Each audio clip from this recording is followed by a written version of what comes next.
Ok,សួស្តីអ្នកនាងថ្ងៃនេះយើងបន្តមេរៀនបន្តទៀតទីខមេរៀនទី2ហានយពីងអ៊ីនវិធីសាស្ត្រប្រកបភាសាចិនថ្ងៃនេះយើងនឹងរៀនប្រកបហើយនឹងរៀនតកតងនឹងពាក្យហើយយើងយកជើងឈ្នះប្រកបជាមួយស្រៈទាំងអស់គ្នាតោះ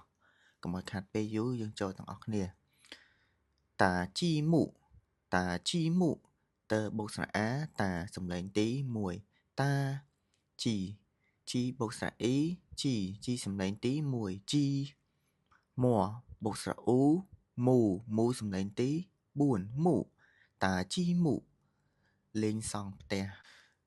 ឃើញមានរូបភាពឪពុកហើយនឹងកូនកំពុងលេងសង់ផ្ទះអូខេចូលទី2សាក់ឈីស៊ីបូកស្រៈអ៊ីបូកស្រៈអាសាសំឡេងទី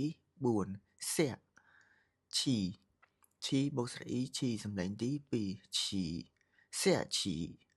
លេងអុកហើយក្មេងពីរនាក់កំពុងអង្គុយលេងអុកស៊ីអ៊ីហ្វូស៊ីបូកស្រៈអ៊ីសំឡេងទី3ស៊ីអ៊ីសំឡេងទី1អ៊ីហ្វ័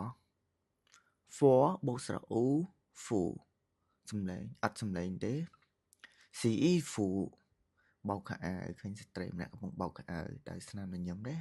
អូខេអ្នកនរគ្នាអាចអានម្ដងទៀតតាមខ្ញុំតាជីមូលេងសង់ផ្ទះសាក់ឈីលេងអុកស៊ីអ៊ីហ្វូបោកខោអាវអូខេអ្នកនរគ្នាមេរៀនយើងមានតែប៉ុណ្្នឹងទេជួបគ្នានៅមេរៀនបន្តទៀតអរគុណ